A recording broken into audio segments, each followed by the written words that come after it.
और अब इंडिया के साथ जो हो रहा है, बेशक उनको नरेंद्र मोदी को सालगिरह की मुबारकबादें दी गई, अमेरिका से भी आई, वो उस पर खुश भी हुए, उन्होंने उसका जवाब भी दिया, बड़ा चश्मे माँ रोशन दिले माँ शाद हो रहा था। लेकिन ऐसे में 2018 में जो इस्तिस्ना इंडिया को दिया गया था चाबहार की बंदरगाह के लिए किया, तो वो तेहरान को हिट करने के लिए ऐलान किया गया है, लेकिन उससे भारत ज़ाहिर इफेक्ट होगा। क्या अहमियत है चाबहार की इंडिया के लिए? सेठी साहब, देखिए, इंडिया के लिए सेंट्रल एशिया, अफगानिस्तान पहुंचना पॉसिबल नहीं है बिकॉज ऑफ पाकिस्तान। रास्ते में हम खड़े हैं जी। इंडिया चाहता है कि उसका इन्फ्लुएंस अफगानिस्तान, सेंट्रल एशिया में हो और ईरान में भी हो। तो इंडिया ने ईरान के साथ काफ़ी अरसे से ये डिस्कशन चल रही थी कि एक नया रास्ता निकाला जाए, चाबहार पोर्ट जो है वहाँ से अफगानिस्तान एक सड़क निकाली जाए और फिर अफगानिस्तान से आगे सेंट्रल एशिया निकाली जाए। तो इंडिया ये एक ऑल्टरनेटिव रूट निकाल रहा था, सी पैक से हटके। जाहिर है उसको पता है यहाँ से तो मिलना नहीं कुछ, तो निकालना तो रूट ज़रूरी है। आफ्टर ऑल इंडिया भी तो एक बहुत बड़ी इकोनॉमी है जो एक्सपोर्ट करना चाहती है। चाइना ने सीपैक बना लिया, रोड एंड बेल्ट बना लिया, तो इंडिया भी तो चाहता ना निकले यहाँ से बाहर। तो इसलिए इंडिया ने ये प्रपोजल ईरान को दी थी और ईरान ने एक्सेप्ट कर ली थी। उसने कहा था कि ठीक है, ये जो पोर्ट है ये आप डेवलप करें, क्योंकि आपके काम की, हमारे काम की तो नहीं है। हमारे पास तो और बहुत सी पोर्ट्स हैं जो हम इस्तेमाल करते हैं। आपको चाहिए क्योंकि this is the easiest way to get to Afghanistan.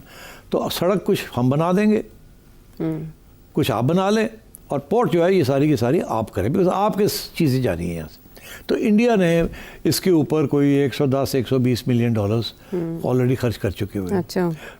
ये पिछले साल से लेके अब तक। उससे पहले छोटे छोटे काम होता रहा, अब जाके वो रुक गया या रुक जाएगा, बिकॉज दो बातें हो गई हैं। एक तो ये कि अमेरिका ने ये कह दिया कि जी ईरान को रोकने के लिए, उनके ऊपर सैंक्शन लगाने के लिए हम नहीं चाहते कि ये पोर्ट जो है डेवलप हो जी। 29 सितंबर से उन्होंने कहा है ये पाबंदी, तो अब पाबंदी उन्होंने लगा दी कि जो वहाँ काम भी कर रहे हैं अगर वो करेंगे, कंटिन्यू करेंगे, तो उनके ऊपर भी पाबंदी लगा दी। ये इंडिया के ऊपर है जी।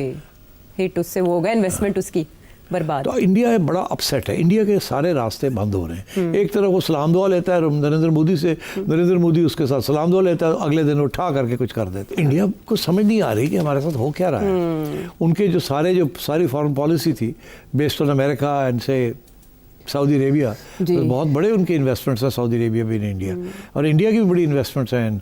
देखिए ना, इंडिया के 8 मिलियन इंडियंस हैं in the gulf, much more than Pakistanis. तो उनकी एक मैन पावर है वहाँ से रिमिटेंसेस आते हैं, you know, it's a big link.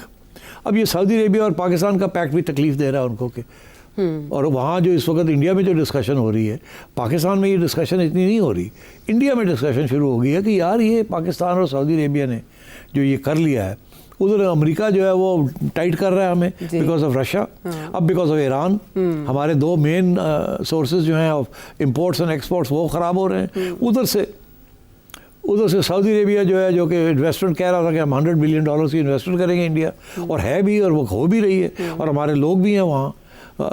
तो सऊदी अरेबिया जो है वो कह रहा है कि हम मुश्तरका दुश्मन हो गया। तो अब ये है कि अगर हम संदूर करते हैं तो फिर सऊदी क्या करेगा? पाकिस्तान कहेगा जी आ जाओ। तो वहाँ तो ये डिस्कशन शुरू हो गई है। वहाँ दो पॉइंट्स ऑफ व्यू है, मैंने देख रहा था इंडियन मीडिया। एक पॉइंट ऑफ व्यू तो ये है कि जी सऊदी अरेबिया कुछ नहीं करेगा, उसकी बड़ी इन्वेस्टमेंट्स हैं यहाँ, हमारे साथ तल्लुकात ख़राब नहीं करेगा, हमने अपना जो काम करना पाकिस्तान के ख़िलाफ़ करें, चले सऊदी अरेबिया उनको थोड़ा बहुत तेल दे देगा या थोड़े बहुत पैसे दे देगा, मगर एक्टिवली हेल्प नहीं करेगा पाकिस्तान की। अच्छा। उधर वहाँ एक नुकता एक ये भी है कि नहीं, Saudi Arabia might pull out its investments because अब सऊदी अरेबिया ने बड़ा सख्त पक्का अग्रीमेंट कर लिया पाकिस्तान के साथ। वहाँ ऐसी बातें भी हो रही हैं जो नरेंद्र मोदी के ख़िलाफ़ जो अपोजिशन है वहाँ की, led by the Congress and others, वो तो यही कह रही है कि जी फारग हो गए हो तुसी, सऊदी अरेबिया भाग गया, अब थोड़ा संदूर कितने गया और करके देखो थोड़ा नल की करन गए हो। ये failure of foreign policy, Narendra Modi go home, Jaishankar go home, ठीक। तो वहाँ तो ये शुरू हो गया है एक तरफ। दूसरी तरफ ये है कि नहीं फिक्र ना करें, हमारा कोई कुछ नहीं बिगाड़ सकता है दिस पैक्ट। तो वहाँ भी अनश्योर है, और फॉरेन ऑफिस उनका ये कह रहा है हम स्टडी कर रहे हैं, हम देख रहे हैं, हम फ़ोन करके पूछ रहे हैं कि भाई, और उधर से हर जगह से यही उनका था नहीं इट्स ओके। उसकी वजह कि सऊदी अरेबिया के ऊपर तो किसी ने अटैक इम्कान नहीं है, क्योंकि सऊदी अरेबिया ने इसराइल के ख़िलाफ़ कोई महाज नहीं खोला हुआ, पाकिस्तान ने भी इसराइल के ख़िलाफ़ कोई महाज नहीं खोला हुआ। तो ख़तरा नहीं है कि पाकिस्तान के ऊपर अटैक होगी या सऊदी के, मगर ये सिग्नल दिया है सऊदी अरेबिया ने और गल्फ वाले उधर अमेरिका को कि देखें आपको सारे अंडे अपने यहाँ पर डाले हुए, देखा क्या हुआ। तो ये this is a way of telling America and Israel कि अब आगे मत करना ये काम, you pushing us to go and get these umbrellas. ठीक।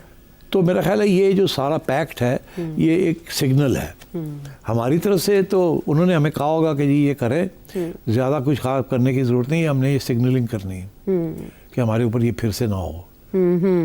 और हमने कहा होगा डन, नो प्रॉब्लम, बिकॉज हमारे यहाँ भी तो एक पब्लिक ओपिनियन है ना कि हमें मिडिल ईस्ट के अंदर इन्वॉल्व नहीं होना चाहिए, नहीं होना चाहिए। यमन वॉर में हम नहीं हुए, बहुत बड़ी मेस है वहाँ। Middle east is in a very problematic state. We don't want to get into that situation.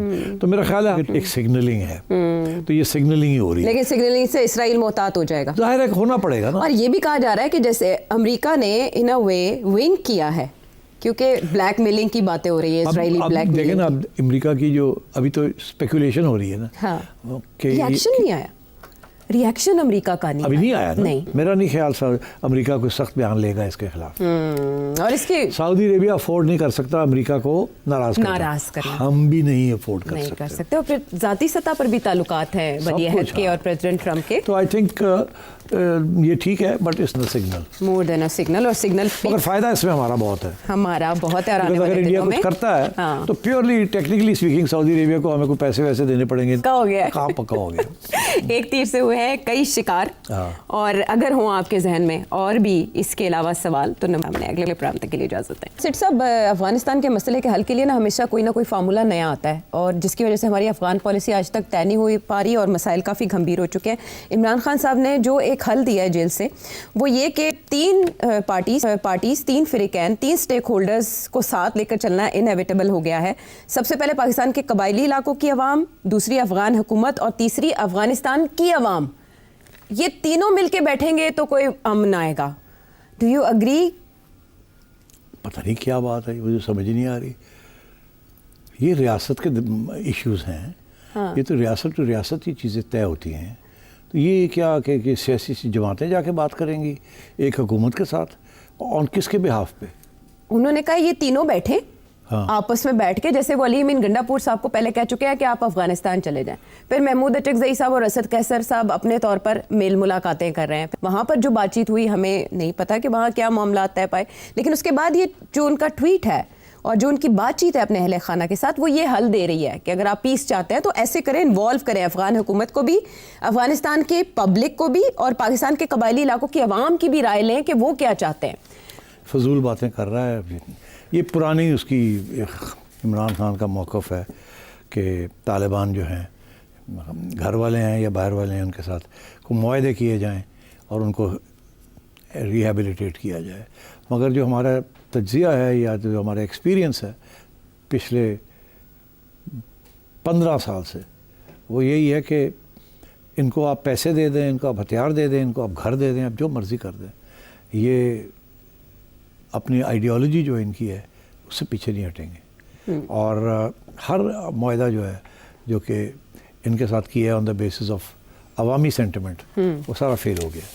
तो इसलिए वो तो अब देखिए ना, इनकलाबी फोर्स है ना, वो कोई रिफॉर्मिस्ट फोर्स नहीं है, इनकलाबी हैं ये लोग, इस्लामी इनकलाबी हैं।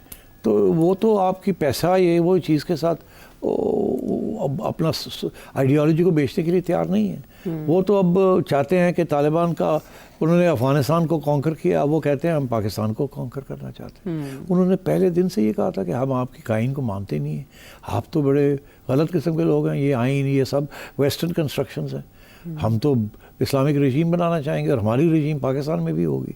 और तो उनका तो इस किस्म के मौक़िफ़ हैं। They are revolutionaries, Islamic revolutionaries.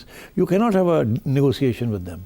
You can either defeat them or they let them win. Right. उनके साथ नेगोशिएशन नहीं हो सकती।